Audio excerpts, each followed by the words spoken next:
Today, we're talking Week 2 recap. What are the big things to take away? All this and next at Armchair Sports Talk Football.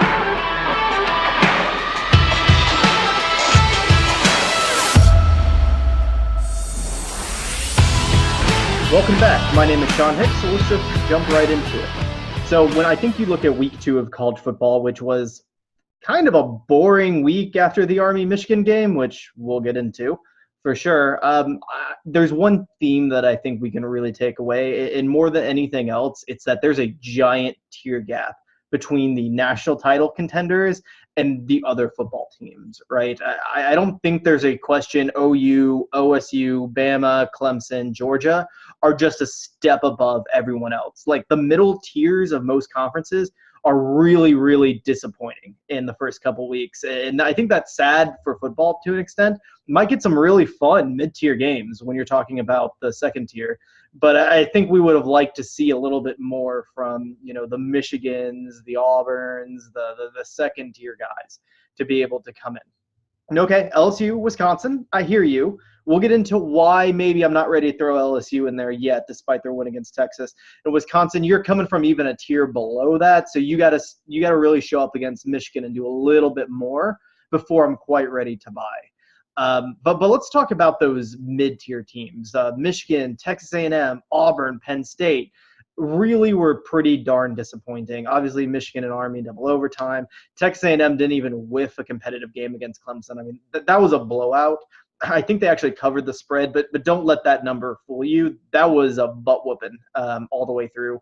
Auburn looked like Auburn again against Tulsa. I kind of feel like they beat Oregon, but I don't know if they were really the better team on the field. And don't let that Penn State score fool you. That Buffalo was up at halftime. They had more yards at halftime. Penn State really struggled, and they got like 13 rushing yards the entire game. It was very, very poor showing from them. Don't let the score line completely fool you. There's a couple pick sixes thrown in there. They did lead by yards per play quite a bit. They got their act together. I'm not necessarily thinking that, down on them, but, don't let that fool you. So we're week 2, right? So you'll hear all the cliche, you improve more than week 1 and week 2 than any other week. I don't really buy that. I think it takes a couple weeks to get into the flow, but I think you start seeing trends at this point, right? Week 1, you can always say is kind of an anomaly. Now you have 2 weeks, you can really start seeing trends. If your team didn't improve drastically in week 2, might show some cracks in the armor. That does not mean they can't get better and get to be what they need to be, but it starts to tell you a lot, and I think you start seeing cap ceilings at this point of what they really can be, and I'm really looking at Michigan and Auburn when I'm talking about this specifically, is I think you see it very clear that there's only so good you can probably get, which is certainly, again, unfortunate for teams that I think you want to really mix it up and make it interesting, make these SEC, Big 10, Big 12 races what you really want it to be. So that's what you're looking for. Don't hit the panic button yet, but maybe pull it out just in case for it. So there's a few other things that I want to specify. One, good God, the Pac-12 is terrible. I mean, mind-blowingly bad. It's USC destroyed Stanford with their backup quarterback. Yes, I know Stanford was on their backup quarterback, but was he really? They seemed like they were leaning towards moving him anyway. It was very disappointing on them. Maybe they get their act together. They do have a habit of starting slow, but that Northwestern game was dreadful, right? That USC, of course, 2-0, so good. But the Fresno game, who I think is a good team, does stick in mind to quite a bit. You clearly don't see them being a national power, maybe competitive in the Pac-12, but not right there. Then of course you have the crazy Washington Cal game, which I admit I'm semi-tempted to throw out given how ridiculous it was. I think it was like 13-hour record time that people were seeing for it. I mean, the game was stupid as hell, right? So I might be a little willing to leave it out, but losing to Cal is never a good thing in Washington. And if you plan on actually doing anything, I mean, it's hard not to see your playoff chances already being down the tubes. Yes, it probably wasn't that type of season for you with the talent you had right now, but still, you're hoping that to last a little bit longer. Honestly, I kind of wondering if Utah is going to secretly run the table. And they looked good again after walloping BYU, who beat Tennessee, though it might not be saying very much. Maybe you should cover guys on 4th and 18 and not let them throw 60-yard passes, but jumping ahead of myself. And again, just dominated. I feel like this is just the team that they're just going to sit on you all game. They're not going to put up the giant scores, but they have an identity that's incredibly challenging to stop. And that's something nobody else in the Pac-12 can say. So keep an eye on them the entire year. Some other takeaways: congratulations to Clemson. You made the playoffs. Good for you. You beat the only team on your schedule that is supposed to be in the top 15 S&P Plus. Good God, ACC, get your act together, because you just can't let this keep happening. I mean, you really, really can't. And Clemson's just going to walk their way through. Again, we'll get into it more, but don't be confused by that score. They destroyed Texas A&M, who's supposed to be pretty good this year. Other things: Purdue's probably the most fun team to watch, no matter what. They had a great game last Friday when they lost to Nevada in the stupidest fashion ever. They come out again, throw for another 400 yards. Sindelar did. Moore had 200-plus yards receiving. They put it on Vanderbilt, who was semi-competitive in the game. I mean, they're just fun as hell to watch. Watch Purdue is all I'm asking you. Like them in Hawaii. If I can do anything, watch Purdue in Hawaii. Cole McDonald will get into it. Awesome. Those guys, watch him. Texas and LSU, who we'll talk about in detail. Texas is, I think, who I thought they were. I'm really sad I didn't get to do this last week when Brandon would do it. Unfortunately, we had some issues with our internet. This was going to be the game that I'm going to call the overrated bowl.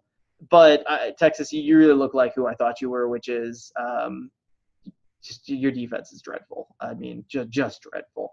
Joe Burrows, though, that's something. I believe that. So let's get into it.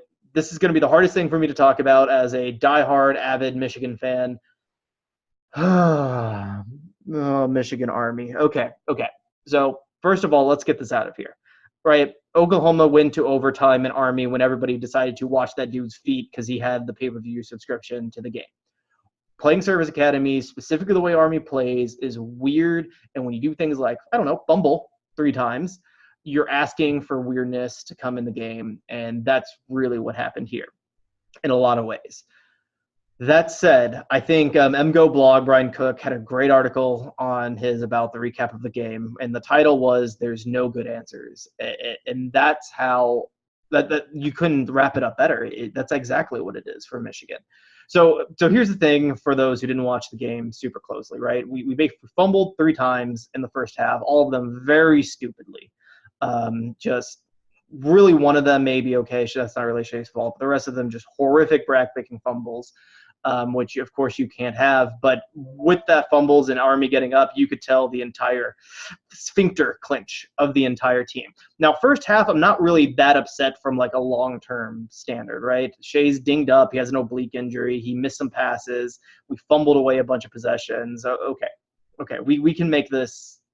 I get it. We actually really ran the ball pretty well, moved the ball down the field. The second half was an abject disaster, and here is the reason why. You cannot create an entire offense dedicated on read options if it's not a real goddamn read. Jesus Christ. I don't know if they're real reads. Certainly Gaddis is telling us they're real reads. I don't know if this is on Shea completely like going, I don't want to get killed. I'm already hurt. I don't know if this is coaches saying, hey, Shea, don't run, which I'm kind of thinking it probably is. Or if these aren't real reads and the entire offense is a disaster. And this is both your reason not to panic and both the reason why the entire coaching job is unbelievably inexcusable. Because if Shea can't make the reads from a read option game, then he can't play.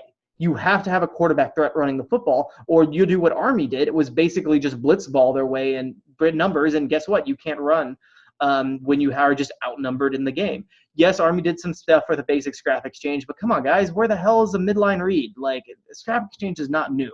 So yeah, you got a few times, but a lot of it was, these blistering, wide open pulls that the quarterback has to be making, Shea has to make.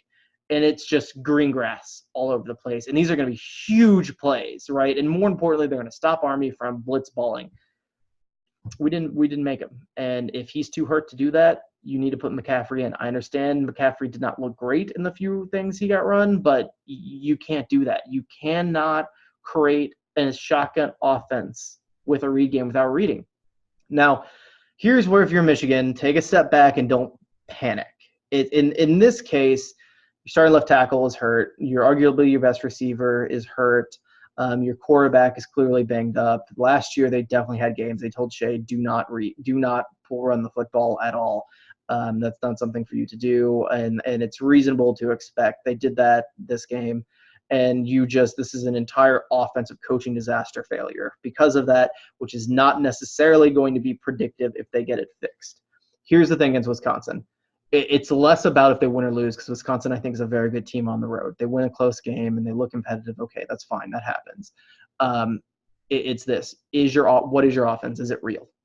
That's the question. And do you actually run it? Because if it's not, or it's the quarterback missing reads the whole time, this could be a disaster of a season.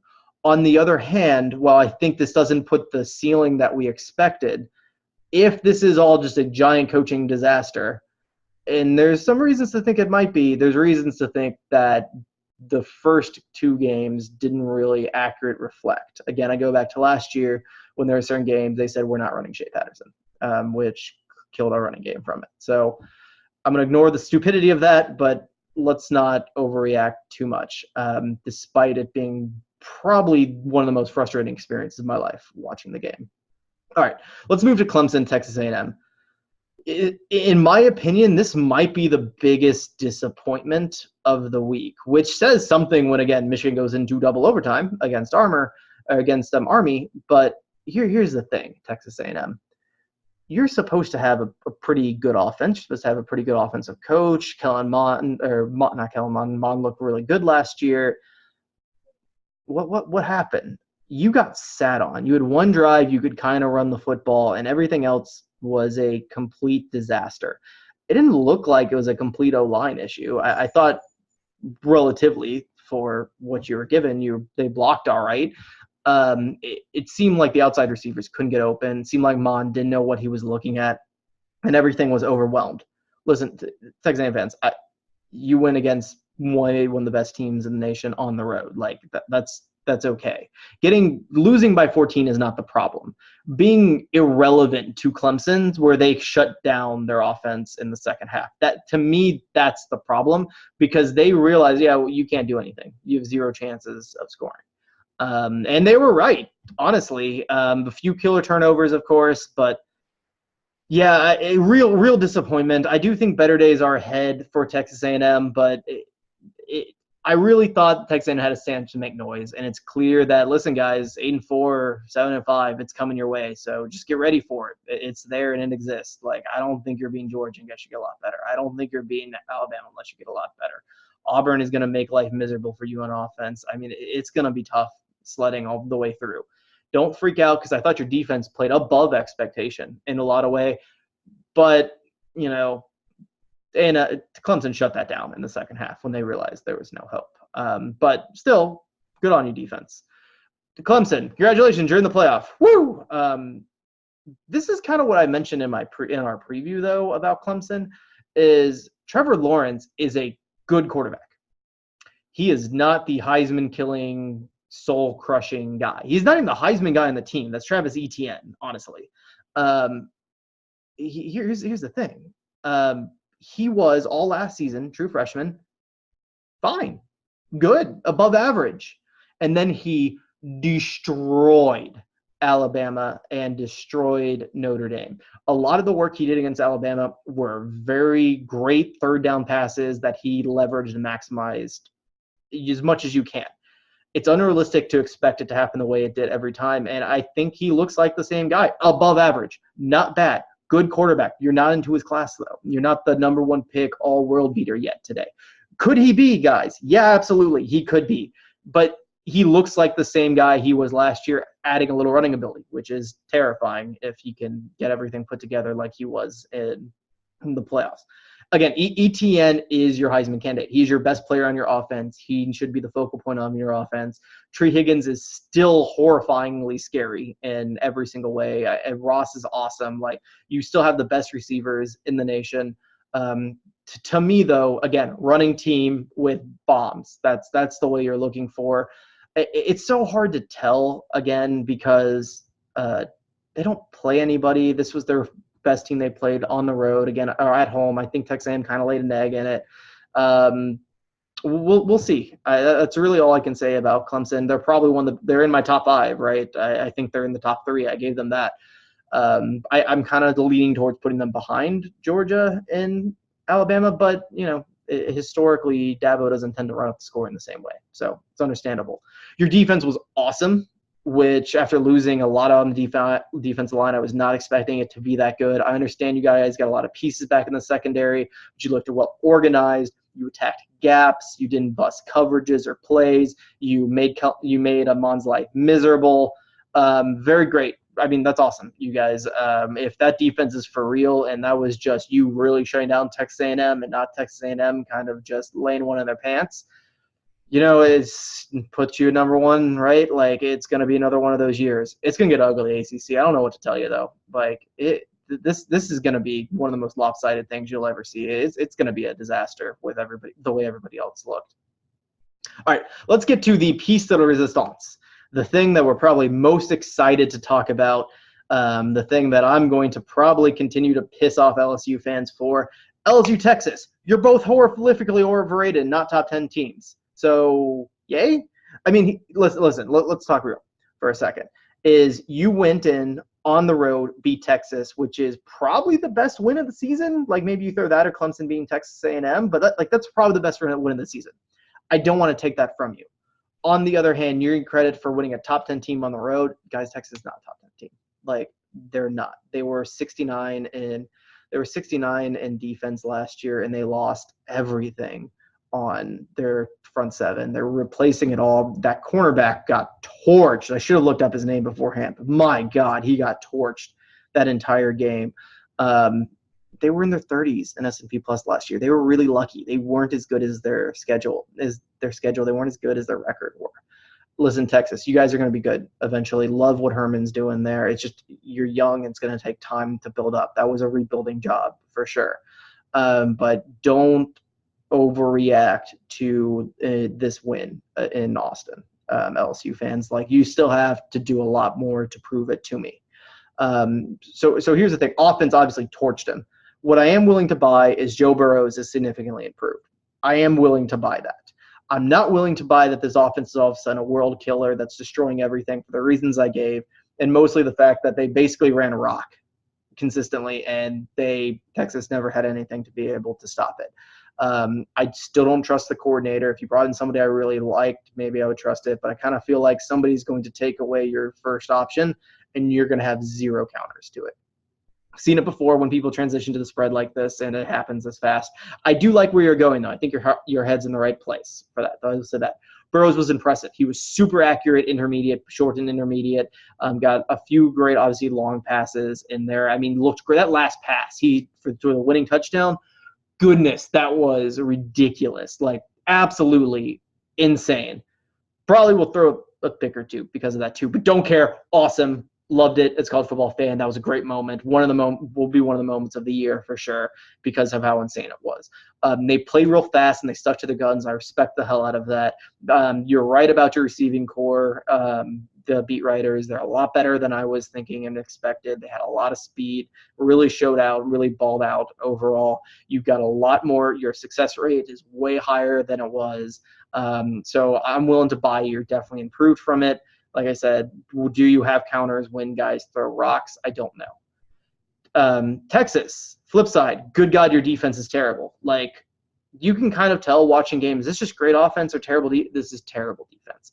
Maybe you got game planned out. It can happen. See Michigan, Ohio State last year, for sure.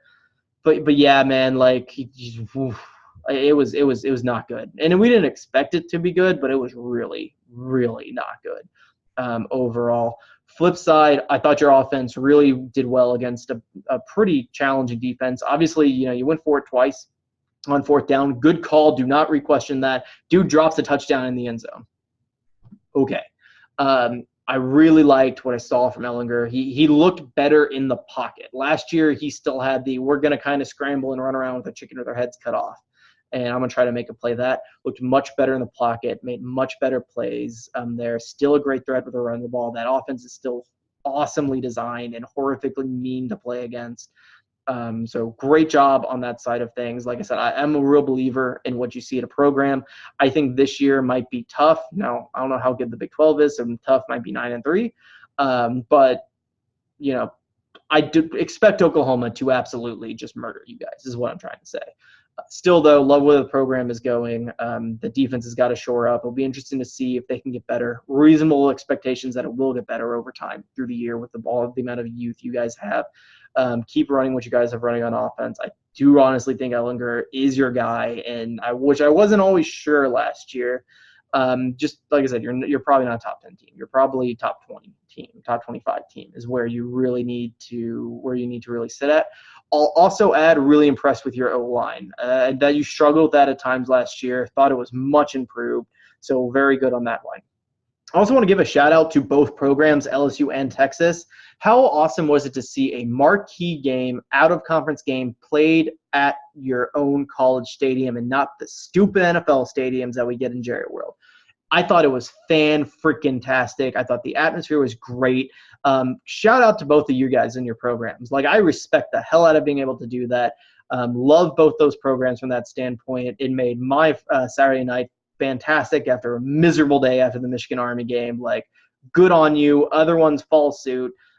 Really looking at you, say, Florida, Alabama, rest of the SEC, really. So let's hit some rapid fire to wrap things up. Ohio State was probably the most impressive team this weekend, and it sucks to say. Fields look great. Cincinnati obviously doesn't have the talent, but I thought they were very organized on defense.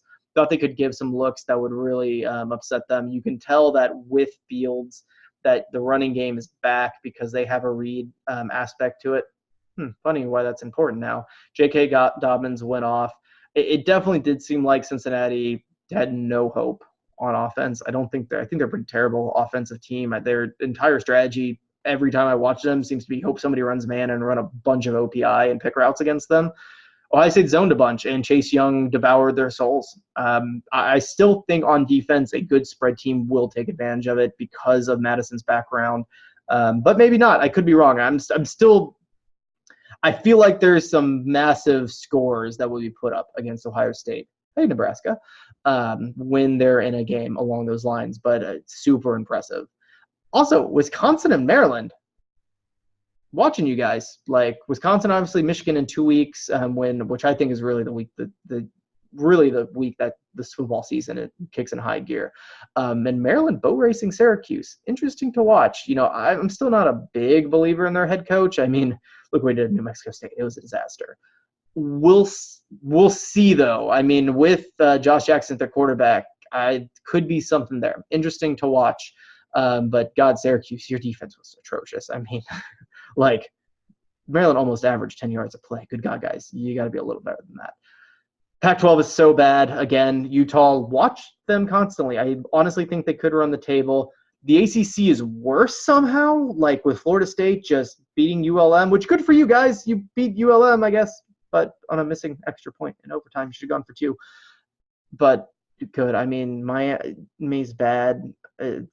Florida State's bad. Who's the second best team in the ACC? And is it Virginia or North Carolina? That's where you guys are at. You should feel bad. I'm not convinced Vince Dooley's alive. I know I saw him talk and he was honored at Georgia Stadium and everything, but you cannot convince me that was not the Crypt Keeper. Mac Brown, 2-0, which is the weirdest goddamn thing in the world. But Mac Brown, guys, who I thought has been a terrible coach for 15 years, comes back in North Carolina as 2-0 over wins against South Carolina and Miami. I don't really know what else to say, but somehow that's a thing that exists, and it upsets me horrifically. Also makes me super happy, so, feelings are confusing. Minnesota, you keep somehow beating teams that actually are secretly pretty damn good, but people will laugh at you for barely beating them. America's team candidate? Oh, row the boat. I think so. By the way, what is America's team? We'll find out next week. Little teaser that will get added to, but America's team. And finally, Cole McDonald for Hawaii. Let's get it. Gonna get 50 touchdown passes this year. Go Cole. Let's do this, my boy. But yeah, that's it. That's week 2. But all right, guys, let me know what you think by dropping a comment below. Don't forget to subscribe to this video if you're an LSU fan. Don't feel bad of giving me hate. I probably deserve it. I don't know a damn thing. But yeah, share this with your friends. Please subscribe. That's what we really need, guys. Put this on Facebook. From Armchair Sports Talk. We'll see you next time.